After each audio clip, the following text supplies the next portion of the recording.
दोस्तों, ये है ढाका शहर। नेपाल से निकलने वाली नदी बूढ़ी गंगा के किनारे पर बसा बांग्लादेश का एक इम्पोर्टेंट शहर। ये शहर बांग्लादेश की राजधानी होने के साथ साथ सबसे महत्वपूर्ण इंडस्ट्रियल हब और एडमिनिस्ट्रेशन सेंटर है। आज की वीडियो में शहर के इतिहास से लेकर वर्तमान में ये शहर किस मुकाम पर खड़ा है, इसकी चर्चा करेंगे। एक्सप्लोर वाईआरएस के वीडियोस में एक बार फिर से स्वागत है। आपको पता है कि ढाका बांग्लादेश की राजधानी है। ढाका शहर पूरी दुनिया की लार्जेस्ट बंगाली स्पीकिंग सिटी है। ये दुनिया की 8वीं लार्जेस्ट और 10 मिलियन की ह्यूज पॉपुलेशन के साथ दुनिया की 6ठी डेंसली पॉपुलेटेड सिटी है। ढाका साउथ एशिया में मौजूद दुनिया के सबसे बड़े शहरों में से एक है।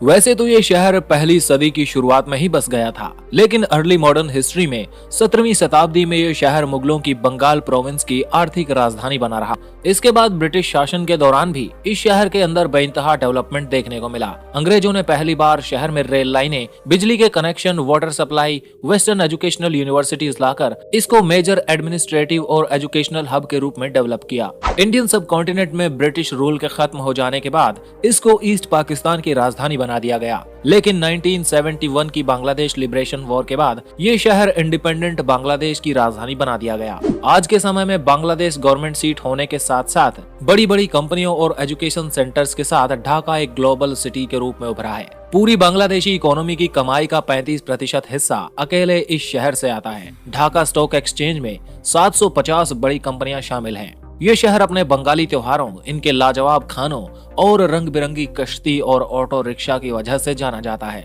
इसके अलावा Bangladesh silk, cotton, textile, steel और एग्रीकल्चर के लिए भी पॉपुलर है।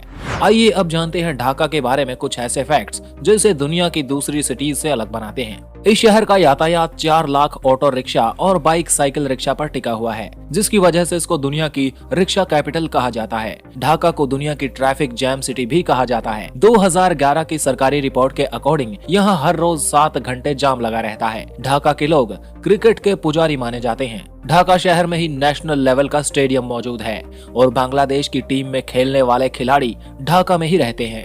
यहाँ के हर एक गली, मोहल्ले और सोसाइटी में आपको क्रिकेट टीमें देखने को मिल जाएंगी। ढाका को सिटी ऑफ मॉस्क भी कहा जाता है, जिसमें कई मस्जिदें सैकड़ों सालों पुरानी हैं। वैसे तो ढाका में बंगाली और इस्लामिक कल्चर देखने को मिलेगा, लेकिन इस शहर में एक ऐसी मार्केट है जिसको हिंदू स्ट्रीट कहा जाता है, जहाँ पे आपको वाइब्रेंट कलर्स के मार्केट्स, ज्वेलरी और इंडियन क्लासिक चीजें देखने को मिलेंगी। कई थ्योरी दी जाती हैं कि इस शहर का नाम ढाका कैसे पड़ा होगा। कुछ लोग कहते हैं कि तारकेश्वरी देवी मंदिर की वजह से इस शहर को ढाका कहा जाता है, और कुछ का मानना है कि ढाका में लाखों की संख्या में ढाका नाम का पेड़ पाया जाता है, जिस वजह से इसका नाम ढाका पड़ा। अगर आप बांग्लादेश से इस वीडियो को देख रहे हैं तो कमेंट करके बताइए इसका नाम ढाका कैसे पड़ा होगा। अब बात करते हैं ढाका में घूमने की जगहों के बारे में। लाल बाग फोर्ट 17वीं शताब्दी में बनाया गया। इसको मुगल सूबेदार आजम शाह द्वारा साल 1678 में बनाना शुरू किया गया। इसके आसपास आप इस शहर का लोकल फूड ट्राई कर सकते हैं। ये किला ओल्ड ढाका सिटी की मेजर अट्रैक्शंस में से एक है।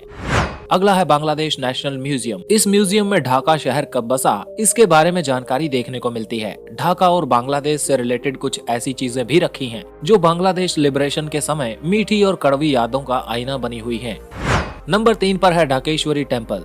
हिंदू धर्म और इसकी संस्कृति भारतीय उपमहाद्वीप की सबसे पुरानी संस्कृतियों में से एक है। इस शहर का ढाकेश्वरी टेम्पल इसलिए खास है क्योंकि बंगालियों का सबसे मशहूर त्योहार दुर्गा पूजा को यहाँ धूमधाम से मनाया जाता है। इस मंदिर को देखने भारत और म्यांमार से काफी लोग आते हैं। आज की वीडियो में इतना ही। अगर वीडियो पसंद आया तो लाइक कीजिए और इस चैनल को सब्सक्राइब कीजिए ताकि ऐसे ही वीडियोस आपको मिलते रहें।